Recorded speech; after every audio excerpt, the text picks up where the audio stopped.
St. Bonaventure Catholic Church in Huntington Beach, California presents Rebuilt and Renewed, Bringing the Word Home.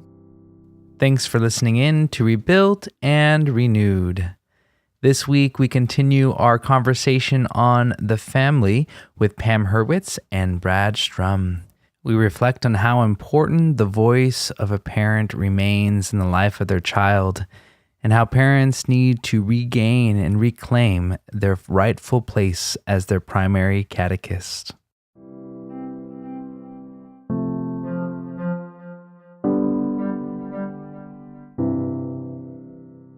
Third graders are being introduced to things that eighth graders used to be talking about. And so just that difference also, I think, has families a little bit nervous and parents a little bit nervous. And it has me nervous with my own kids. And so I think technology and the culture, just the rapid movement of that also has really kind of affected family life too. Yeah. I think there are two components to that too, because one is with all the technology and media, there's just so much noise. It's hard to get away from the noise. There's always something in your pocket buzzing, or there's always something on the TV or the computer that's drawing your attention. And to create a space of quiet in your own life and in your kids' lives so that you can listen to God. You have an opportunity for reflection, for prayer, and so that's really important. And then also, you know, we as a culture, until very recently, our values were kind of passed on as in a cultural way, and more recently, there are a number of competing voices for our kids' attention, and so the values are being passed on in a less cultural way, and they have to be intentionally passed on by parents and by our smaller communities. And that may be a real opportunity for us to, one, it helps me to learn about my faith in a way that I need to know it in order to understand it, to pass it on. And two, it helps us realize that we need to have that element of community. We need to build these communities that are really good for us emotionally, spiritually, and so it's really an opportunity for us to create an environment for our kids that passes on these ideas. We want them to understand God's love and the way we treat others, and so I feel like it can be seen from a sense of fear of the culture, or it can be seen as an opportunity to create our own communities within the culture. You know. Amen. And as an opportunity as well to rethink how we've done it in the past too. Yeah. And we've assumed that if they go to our CCD or whatever we call it now, faith formation or religious education, has gone through a couple names in the last years. And if we send them to that and we paid the fee, or we send them to a Catholic school and they get religion every day, that somehow those values are going to be passed on. Yeah. And something that I've come to realize in working with a bunch of people from a lot of different generations is that values are not something that can be learned in a classroom setting. Mm-hmm. Values are only something that is modeled. Yeah. And I think the home is the school of value. Yeah. These values can't be learned. You read about the virtue of prudence or chastity or generosity. These kind of things. These are not. That's not a virtue, but it's it's a good thing, right? Being generous and faithful and all these things. But those things are things we watch other people do. Right. Yeah. Right. We see them or we don't see them do it. And the other scary part for me as a priest is this next culture, this next generation of young people don't believe in authority. Yeah.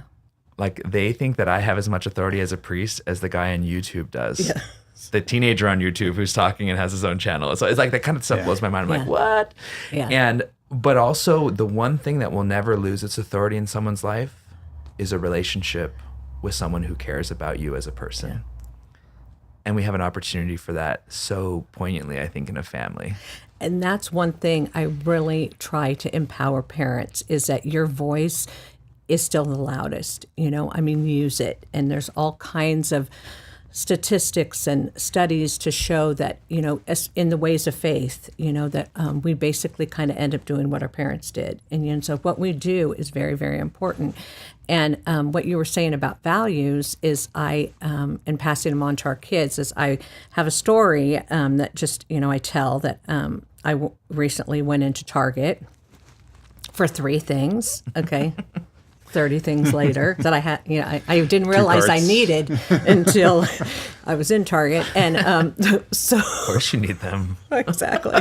So I'm in line, and this like 8-year-old young man, this 8-year-old boy, he kind of bumped into me.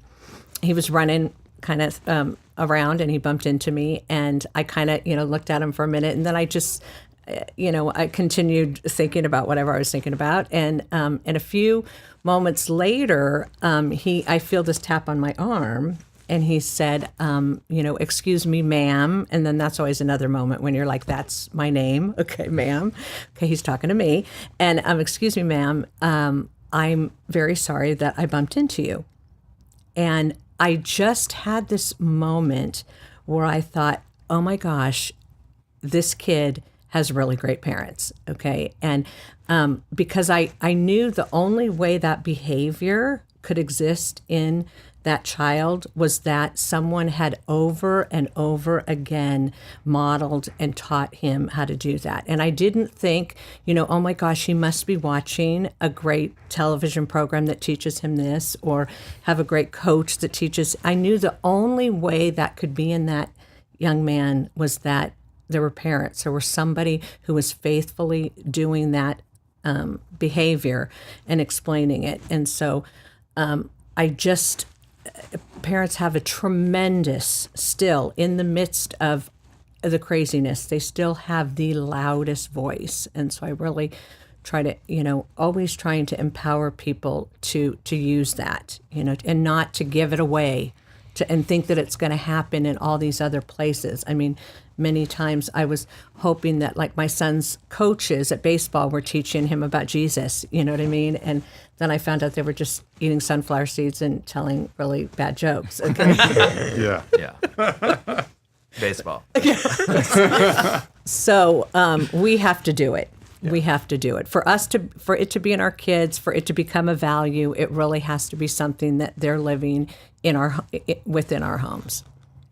Yeah, and I think it's important to remember that it's not just, one conversation. It's how we're talking to our kids on a daily basis. Yeah. And that you mentioned the seminarian card, and that we were praying for you and before we met you or anything like that.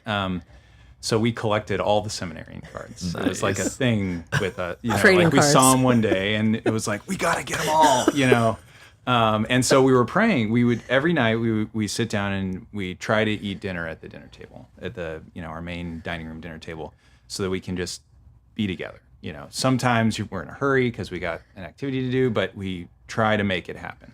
And so we would, before our mealtime prayer, would go through all the seminarians and say all their names, and say, okay, and we'd read the prayer on the back. God, give these men the graces they need to one day faithfully serve you as a priest, and let the light of Christ shine through them to everyone they meet.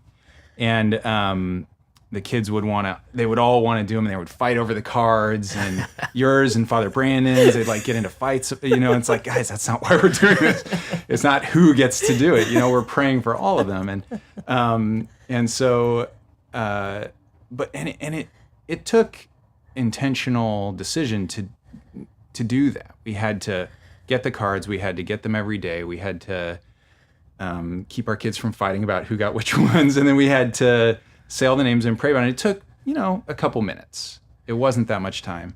It felt like a long time sometimes. But we made the decision to do that as often as we could. And it turned out that it turned into a really great way to talk to the kids about the priesthood, about our faith, about seminary. We would sometimes on Saturday mornings we try to go to Mass, and sometimes we would go to St. Nicholas. And we didn't realize until later that Father Brandon was at St. Nicholas, and he was there during summer. Yeah. And he was there, and the kids were like, "It's fun!" Or at the time, it's Brandon Dang. He's a seminarian, and we're like, "Yeah." And then we went to your guys' ordination. We decided, we've been praying for these guys. We got to go to the ordination. We went to that. Oh my gosh, look at this. And Father Brandon came to our parish, and the kids just like freaked out. It was like celebrity, priest. And so they were really excited about priest versus seminarians. Again, like I would encourage everyone to go to that, take your kids to that, because it's awesome. And I don't know if it's happened this year. It is. Okay. No, it is happening. Oh, it is happening. Yeah, I think it's like coming the 21st of July. It's on a Friday. Oh, yeah, okay. That's a great family event. So yes. I would encourage everyone to go to that. It's great, especially for the kids to see that like priests are real people. They play basketball. They play basketball. Totally. I remember. Except for Father Tim doesn't play basketball. Well, you announced. But I'm the announcer this year too, so it'll be fine. I'm the color announcer because I really don't have any idea what's happening at the basketball game. Okay. But I definitely can commentate on the people's lives. So that's always fun. There you go. Sidebar. No. So it's all, I remember we went to the rectory one day and to meet with the priest at our parish, and my son Will was like, they have a TV. And I was like, yeah, they've got a TV. They have a bathroom. And I was like, they're normal people. Like they go to the bathroom, the kids were surprised that the priests have a bathroom, but like introducing your kids to priests early on is a great way to show that this is a beautiful, normal part of our faith. They didn't know that they were going to be priests from the day they were born. No. It's a process, and like your vocation is something that's really important, and whether your vocation is to be married and have kids, or to be a priest or a brother or some other, sister, some other vocation within the church, that God has a plan for you. And so just making that a normal part of conversation is really important, I think.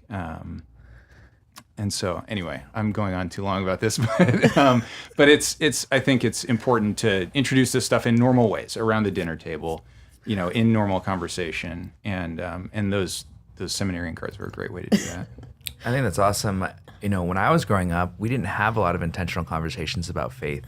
I mean, my parents were the parents that assumed that since I went to a couple years of Catholic school and I went to, CCD at the time at San Antonio, that I was having those. And thank God I was on some level. I didn't really learn anything until I got back into confirmation, but, because what they learn, I think, in all the CCD classes is the same stuff that you learned in second grade for the other rest of the years.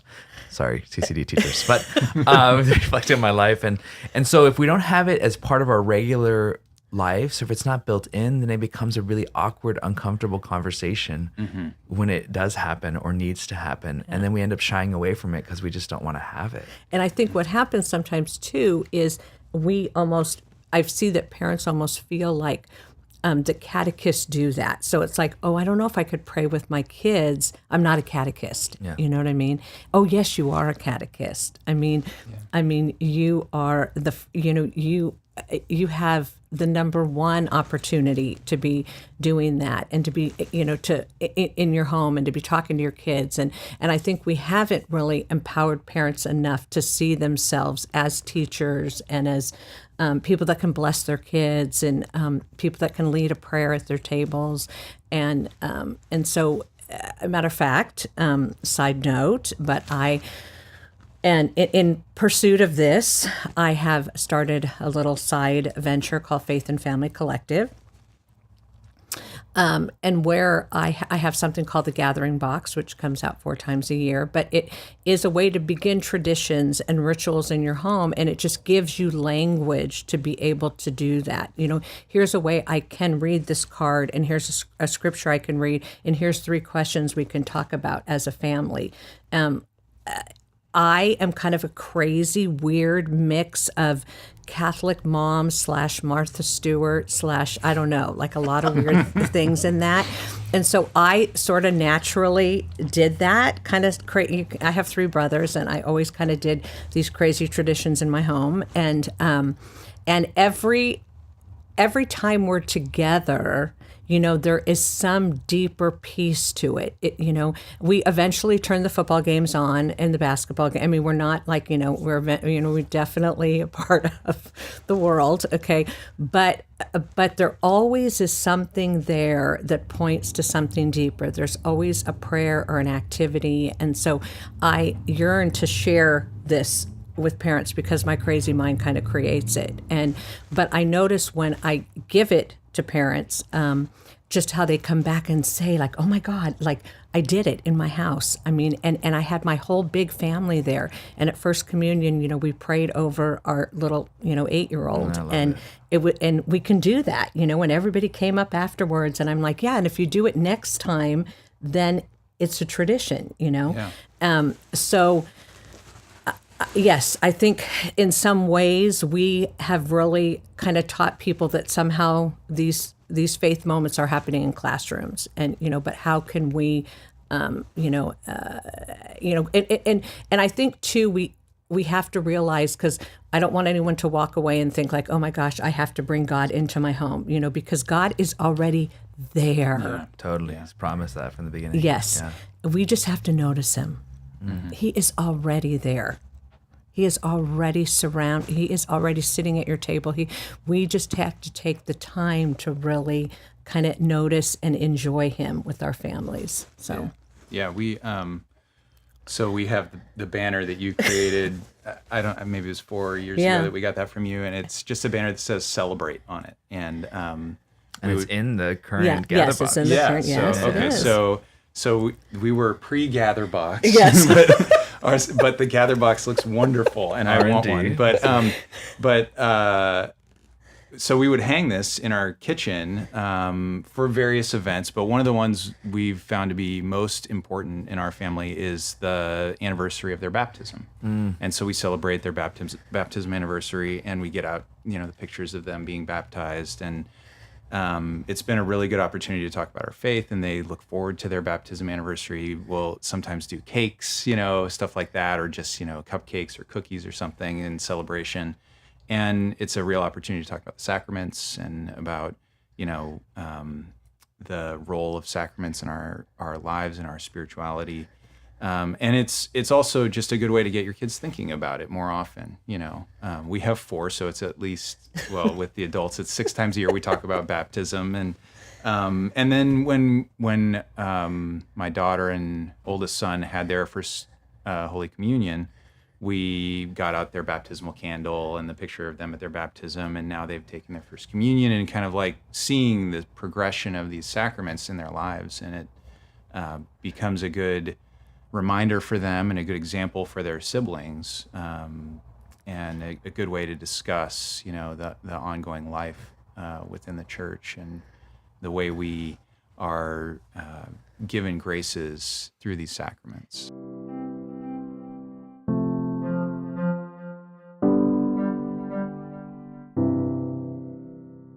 Join us next week as we continue our conversation on the family and the importance of traditions and how they're able to continue to pass on our faith and our family life today. Until next time, thanks for listening in to Rebuilt and Renewed, bringing the word home.